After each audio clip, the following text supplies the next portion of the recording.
My name is Lagatha Scarlett, and today I wanted to bring you a video about my witchy practice that's a little bit more personal than some of the ones that I typically put on my channel. So today I wanted to talk to you about my fear of meeting other witches here in real life. I'm thinking that I'm not the only witch that has this feeling, and I'm hoping that sharing my experience will help others of you who may be experiencing the same thing. So I discovered that I had a fear of meeting other witches when a place opened up in town that calls itself basically a holistic healing center. So I live in the Bible Belt of the United States, in the southern United States. So religions or spiritual practices, because witchcraft isn't really technically a religion, that aren't strictly Christian, aren't generally accepted by the public. There aren't any metaphysical shops in town. Metaphysical. There aren't any metaphysical or magical shops in town. There aren't any public gatherings of witches or pagans, and it feels like, you know, the community's a little hostile to witches and the magical community, just out of a fear-based thing and something that they don't understand. You'll also notice that I have several cats joining me in this video. I'm not sure if they're in frame or not. I normally shut them out of the room, but didn't feel like doing all that this morning. So anyway, we had a place open in town that is a holistic healing center. And at this business, there is a psychologist, a massage therapist, a certified herbalist, and they also sell a variety of things like wood-burned art and some candles. So I noticed on their Facebook group a couple of months ago that they were offering crystal workshops. And I thought to myself, well, that's interesting, because if there is anything in town that is going to draw some of the witches in the community, it's going to be a workshop on crystal healing and the benefits of incorporating crystals into your self-care routine. So, you know, I pressed interested on Facebook, then watched the event come and go. And I thought, I don't remember what excuse I made at the time. But then there was one on rose quartz. I watched that come and go. Then there was one on amethyst, and I just really love amethyst. I don't know if it's because I love the color purple or what my deal is, but I love amethyst as a crystal. So anyway, I let the amethyst workshop come and go. And you know, the workshop was $25. You also got a crystal while you were there. And I know that the finances are a barrier for a lot of people, and there are times when $25 is cost prohibitive for me, but it just didn't happen to be when these workshops were being offered. So money wasn't really my excuse at the time. So I wasn't sure what was holding me back from going to this. You know, I just kept sitting in my house watching Hulu and not going. And every time I saw an event hosted by this venue, and it doesn't market itself as a place for witches, it's not marketed as a metaphysical shop, but I just mean like some of the things they're offering are going to draw the magical community if they exist in this area along with me.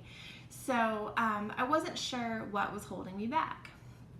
So a couple of weeks later, I was talking to this woman that I really like. She's super smart, and she had been going to the workshops. And I mentioned to her that I hadn't been going. And I have some like personal non-witchy related reasons for why I don't really do public events in this community, but those are some other issues. Like once I worked through some of that's not quite relevant for this video, I realized I had this other issue underlying. So as I talked to her, I realized that she was going to this workshop. She was magically inclined. I'm not entirely sure on if she identifies specifically as a witch, but she was definitely, you know, spiritually interested and magically minded. So I realized as I talked to her and we were talking some about our spiritual beliefs, etc., that I was afraid of interacting with other witches in real life. So I have been a solitary witch my entire life, and the only contact I really have with other witches is through the internet, primarily through the Hatchling Clan and Unicoven communities through an app called Amino. Now, I would say the majority of our community members in the Hatchling Clan and in Unicoven are much younger than I am. So I am 27 years old, and most of our community members are, 20, 21, or teenagers. And I say that to say that the woman I was talking to was a little bit over 30. The person teaching the workshop, I'm pretty confident, was older than I was, and some of the people I had seen RSVP were older than I was. So I realized that on some subconscious level, I was afraid of going somewhere where there were mature older witches. And I don't mean that as, a knock or a slam to any of our younger community members. That's not what I'm saying. But what I'm saying is, knowing that the Hatchling Clan in Unicoven is full of younger folks, I feel a lot more free to share my love of pop culture archetypes and the fact that I put Sailor Moon dolls and figures on my altar. I feel a lot more free to talk about mythical creatures and things like that. And I realized that when I knew that there were going to be older witches there, or witches that I was finally going to meet in real life, I guess on some level I was worried that I would start talking and I would discover like I wasn't a real witch, or I was a fraud, or I sounded like a moron, or I would somehow realize that like some of my beliefs weren't as valid as I thought they were. And I think part of the reason I felt that way is because the Hatchling Clan and Unicoven are such inclusive, welcoming communities. I mean, we don't allow belief bashing. We allow, all positive belief systems. There's a huge variety of people there. I mean, so I know that that's my safe space, and I was worried that meeting a witch in real life, I would lose the safety and anonymity of the internet. And I would kind of, for the first time, have to, I don't want to say put my money where my mouth is, but I would have to be really upfront and open and clear about my spiritual beliefs. That's not saying that I would have to share anything I was uncomfortable with, but it just means that I couldn't back away and log off if a conversation got uncomfortable or if I didn't know what was being talked about.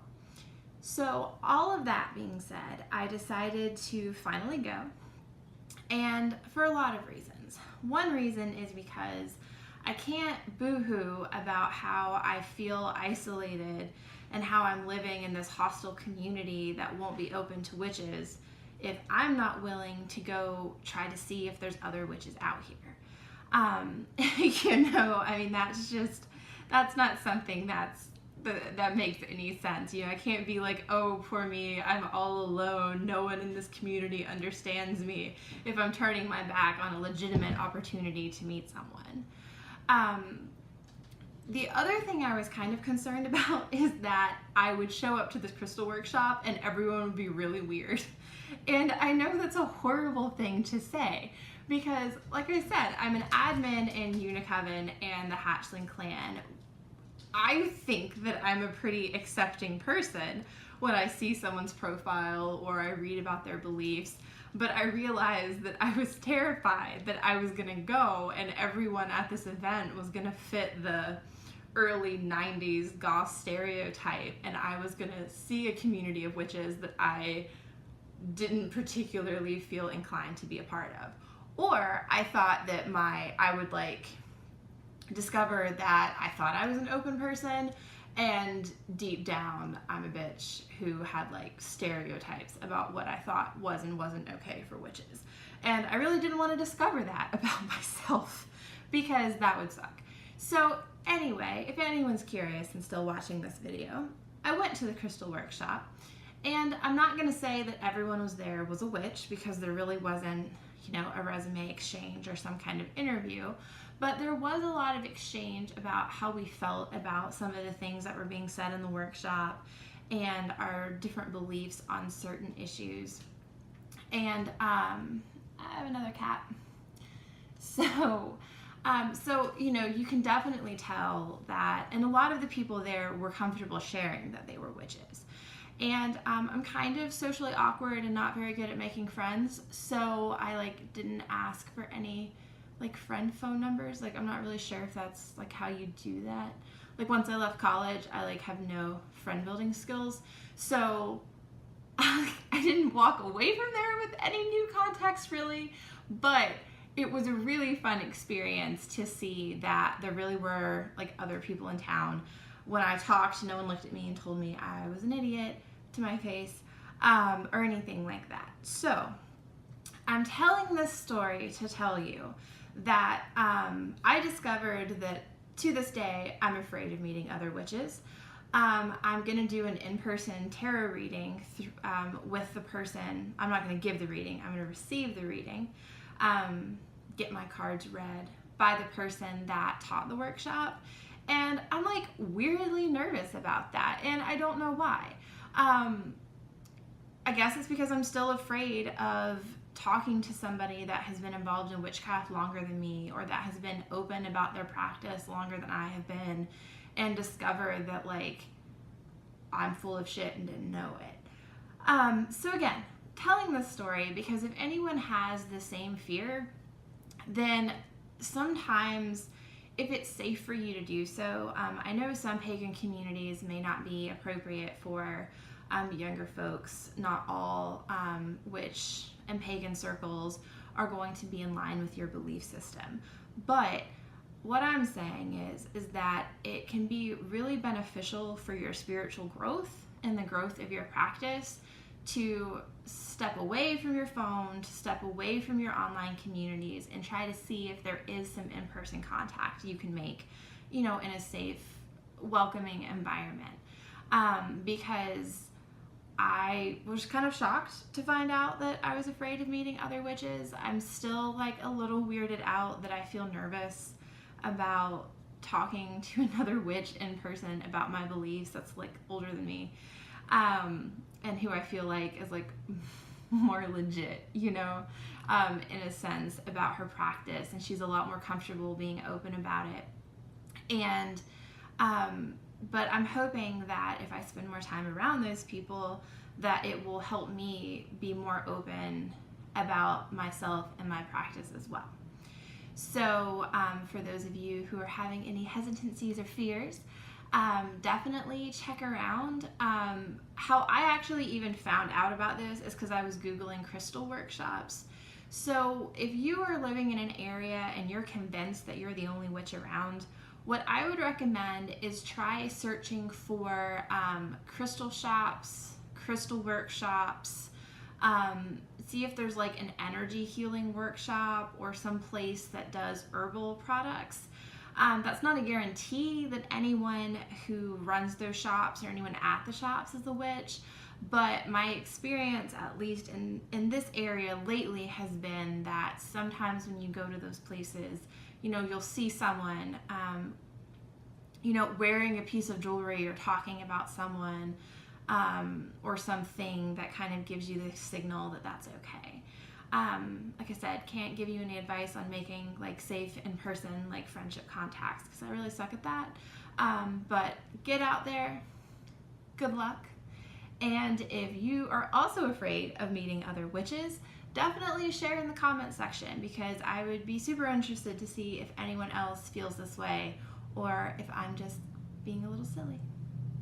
So have a lovely day. If you haven't checked out the online communities through the app called Amino, the Hatchling Clan and Unicoven, I highly recommend them. And subscribe to my channel. I don't make videos super frequently, but I like them when I do. I have a review of a Star Wars tarot card deck coming up that I'm pretty excited about. And I also have an Instagram now. So no one I know in real life really has an Instagram except my little brother. So definitely follow me so I can follow you back because I don't really understand how to find people on Instagram. So have a lovely September, and for those of you living in the South, hopefully the weather actually starts feeling like it's fall soon.